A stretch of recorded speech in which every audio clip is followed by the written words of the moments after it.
हिमालय की गोद में बसे केदारनाथ धाम की यात्रा हर भक्त के लिए एक सपने जैसी होती है।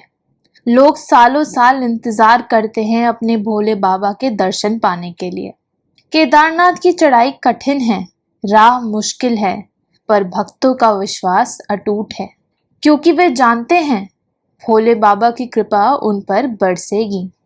कहते हैं जिसे शिव दर्शन देने की ठान लेते हैं, उसे दर्शन देकर ही रहते हैं।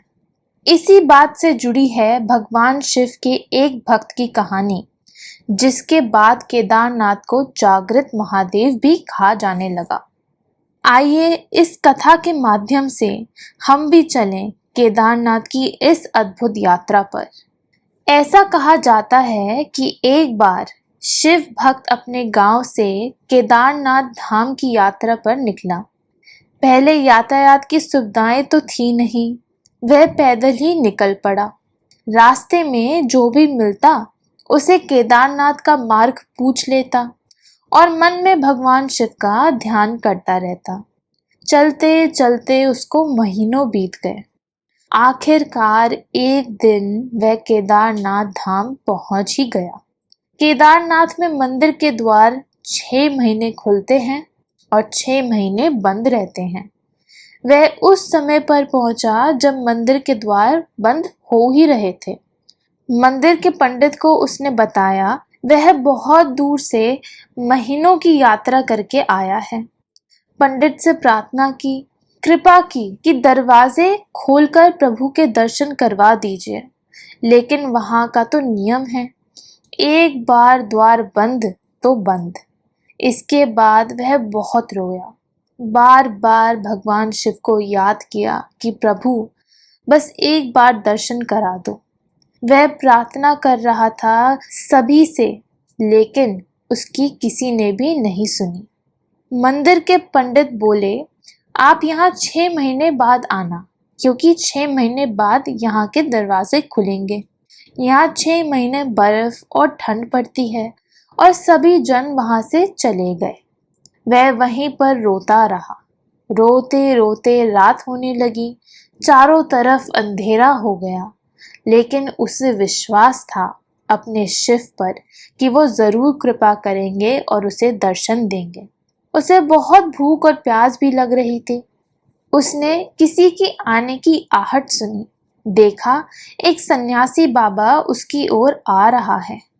वह सन्यासी बाबा उसके पास आया और पास में बैठ गया।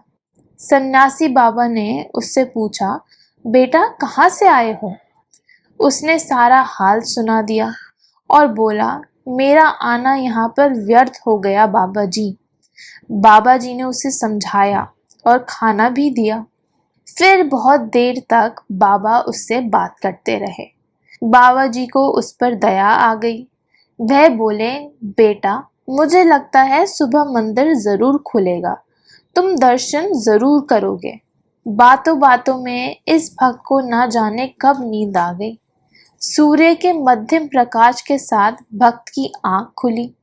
उसने इधर उधर बाबा को देखा, किंतु वह कहीं नहीं थे। इससे पहले कि वह कुछ समझ पाता, उसने देखा पंडित आ रहे हैं अपनी पूरी मंडली के साथ। उसने पंडित को प्रणाम किया और बोला, कल आपने तो कहा था कि मंदिर 6 महीने बाद खुलेगा, इस बीच यहाँ कोई नहीं आएगा, लेकिन आप तो सुबह ही आ गए।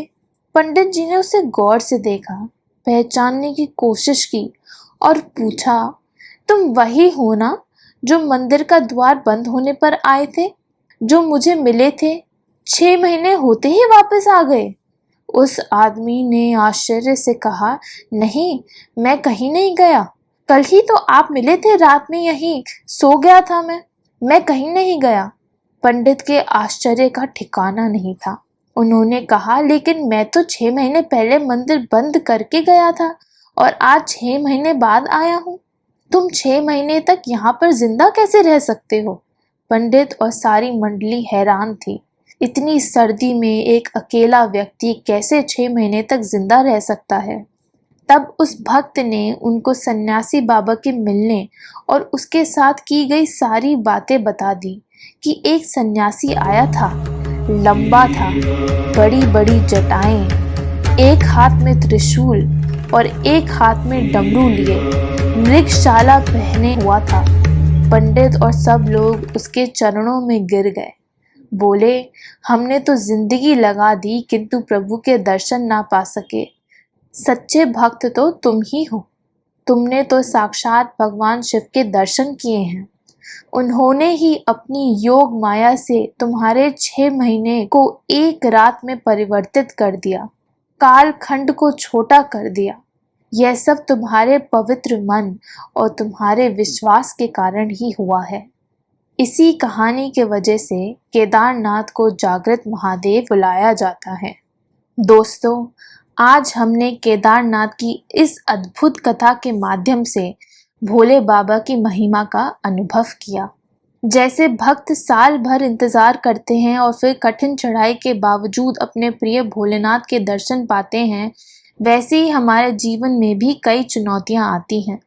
लेकिन याद रखिएगा, जिस तरह भोलेनाथ अपने भक्तों को दर्शन देने की ठान लेते हैं, वैसे ही वे हमारे जीवन में भी हमेशा मौजूद रहते हैं। इस कथा से हमें ये सीख मिलती है कि श्रद्धा और विश्वास के साथ किया गया प्रयास कभी व्यर्थ नहीं जाता। जीवन की कठिन चढ़ाइयों में भी आप अपने लक्ष्य तक पहुंच सकते हैं। बस अपने भीतर के विश्वास को बनाए रखें। अगर आपको ये कथा पसंद आई हो तो कृपया इस वीडियो को लाइक करें, अपने दोस्तों के साथ शेयर करें, महादेव के भक्तों के साथ शेयर करें और हमारे चैनल को सब्सक्राइब करना ना भूलें। हर हर महादेव, जय भोलेनाथ।